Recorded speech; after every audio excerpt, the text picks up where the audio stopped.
Hi, welcome. In this video we're going to consider determining factoring by differences of squares. To start off, we're going to look at a pattern 1, 4, 9, 16, 25, and 36. So what pattern is this? This is the pattern of perfect squares, because this is 1 squared, 2 squared, 3 squared, 4 squared, 5 squared, and 6 squared. You should be able to recognize the perfect squares at least all the way up to 15 squared, and just kind of knowing that 121 is 11 squared, 196 is 14 squared. You know, please make sure that you do know them. It's going to make it a lot easier in recognizing differences of squares. Let's review multiplication. So let's say I ask you to multiply x minus 2 times x plus 2. We're going to go ahead and use the box method, and in this PowerPoint we're also going to look at the distributive property as well. So normally we would multiply here and we would say that this is x times x, and that's the same thing as multiplying the first terms, and we get x squared. Then we would multiply the x times the 2 times x, and we would get 2x. Then with the distributive property you would do the inner term, negative 2 times x, and over here we would do x times negative 2, which gives us the negative 2x. And then lastly, this last box is 2 times negative 2, and that's the equivalent of the negative 2 times the 2 over here. We get negative 4. So when we combine these terms, we notice that these two are like terms, and not only are they like terms, they cancel out because this is plus 2x minus 2x. So we just get x squared minus 4. The middle terms cancel out. And also we'll notice this is minus and that is plus. This is called a difference of squares.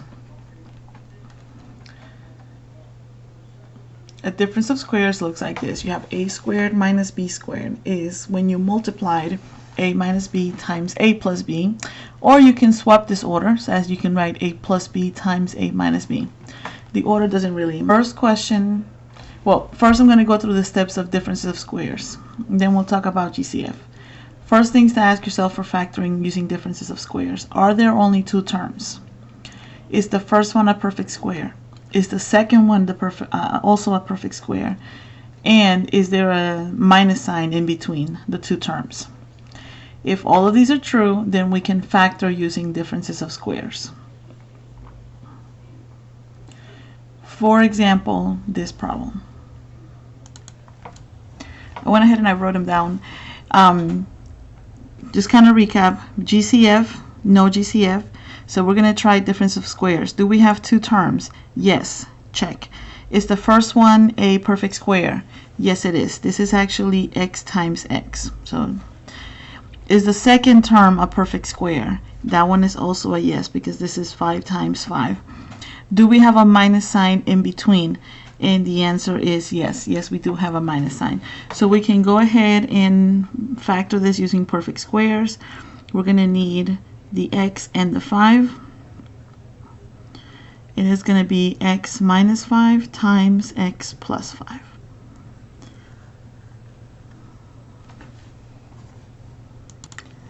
Okay, we're going to go ahead and look at this example.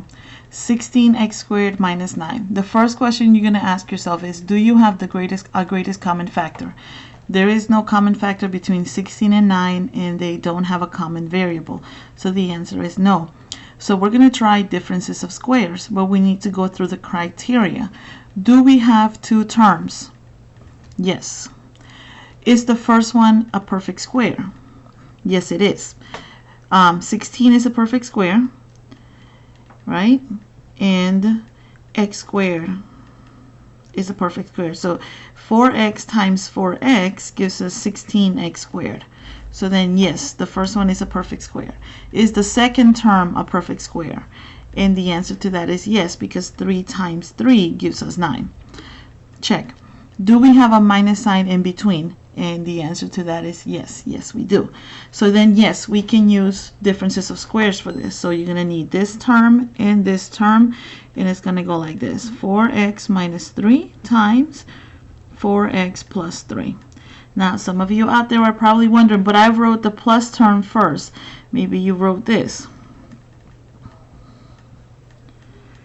This is also correct. It doesn't matter which of these two terms goes first. Okay, let's consider this example, x squared minus 36. Do we have a greatest common factor between them? And well, no, this is a 1 and this is a 36. This has x, but this still doesn't have x. So no, there isn't one. So we're going to try differences of squares, but we have to check the criteria. Do we have two terms? Yes, term 1, term 2. Two terms. Is the first one a perfect square? Yes, because we can get this by multiplying x times x. Is the second one a perfect square? Yes, because we can get 36 by doing 6 times 6. Is there a minus sign or a subtraction sign between them? And the answer is yes. This meets the whole criteria for differences of squares. So we're going to need one of these, and then we're going to say x minus 6 times x plus 6.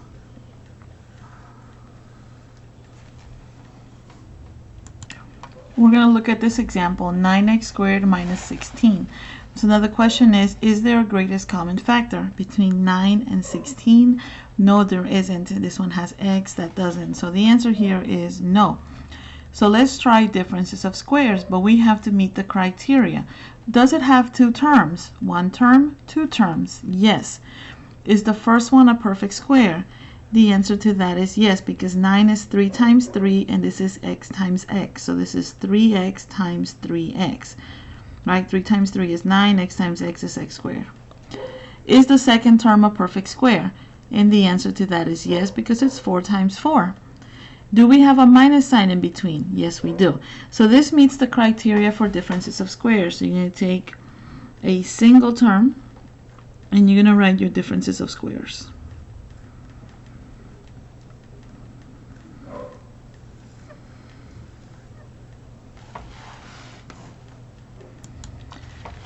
This is another example.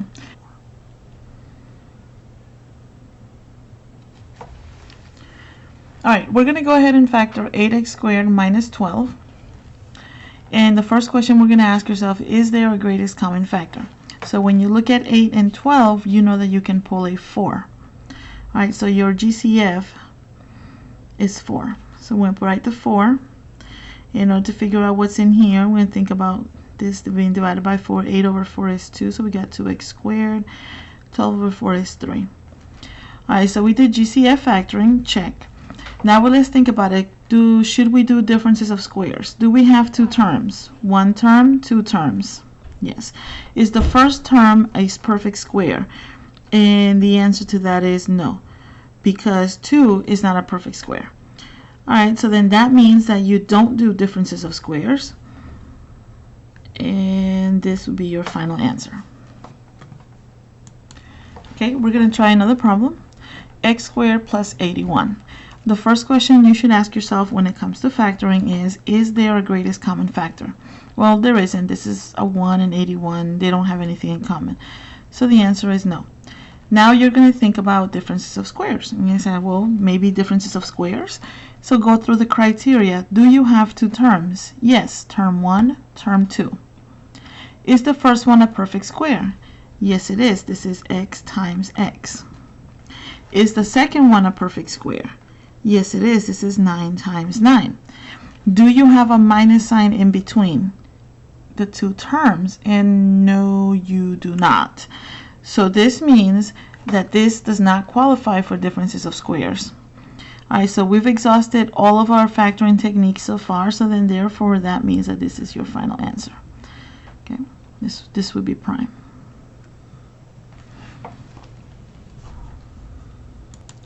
Okay, we're going to try factoring 16x squared minus 25. The first question is going to be, is there a greatest common factor? Let's see, 16, 25, 5 times 5, 4 times 4. No, we don't have a greatest common factor. So now the next thing you check for is differences of squares. Do you have two terms? Term 1, term 2? Yes. Is the first one a perfect square? Yes, it is. 4x times 4x. Is the second one a perfect square? Yes, 5 times 5. Do we have a negative sign or a minus sign in between? Yes, we do. So this meets the entire criteria for differences of squares, so we can go ahead and write our differences of squares. Be 4x minus 5, 4x plus 5.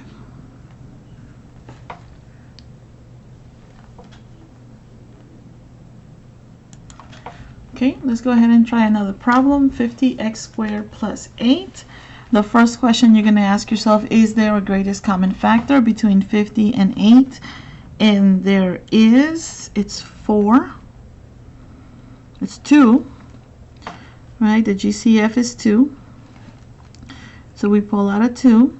And to find out 50 over 2, we have a 25x squared plus 8 over 2 is 4.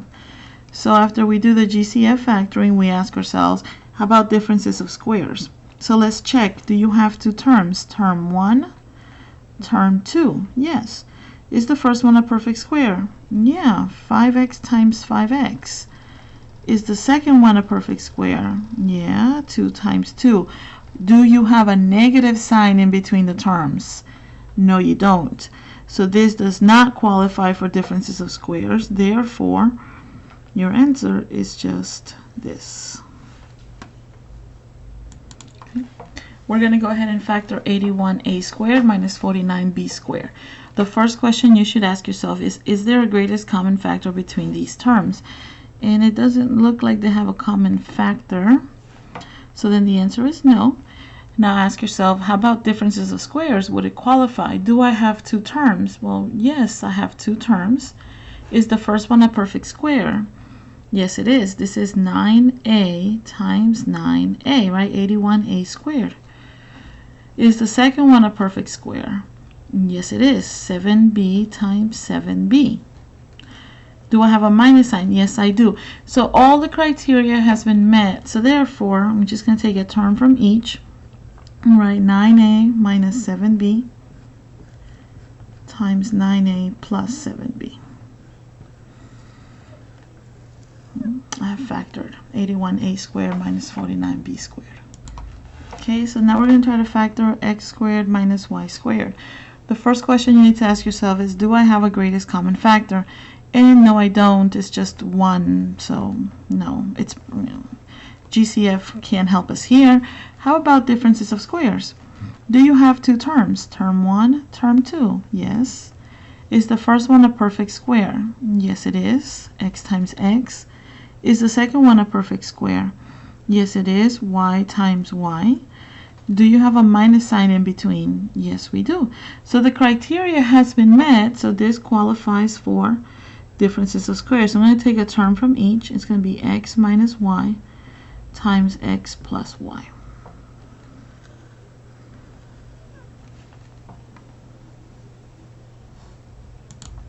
We're going to try to factor 75x squared minus 12. Do we have a greatest, first step always, do we have a greatest common factor between 75 and 12? And yes, we do. It's 3. Okay, to figure out, we're going to divide by 3. 75 over 3 is 25x squared minus 4. What about what's in parentheses? Does it qualify for differences of squares? So let's check the criteria. Do we have two terms? Yes, we do. Is the first one a perfect square? Yes, it is. This is 5x times 5x. Is the second one a perfect square? Yes, it is. This is 2 times 2. Do we have a minus sign in between? Yes, we do. So this meets the criteria for differences of squares. So we're going to go ahead and take a term. The main thing here is don't forget about your 3. Your 3 is still there. Okay? Your differences of squares is going to be 5x minus 2 times 5x plus 2. This is your complete answer. Don't forget about the 3.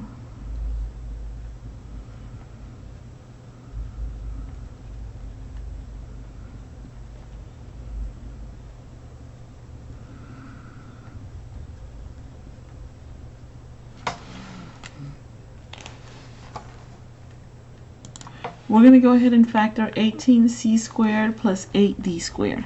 The first question is going to be, is there a greatest common factor? Well, between 18 and 8, it's going to be 2. Yeah, just 2. So we're going to pull out the 2. And to find out what goes in here, we're going to take each of the terms, we're going to divide by 2.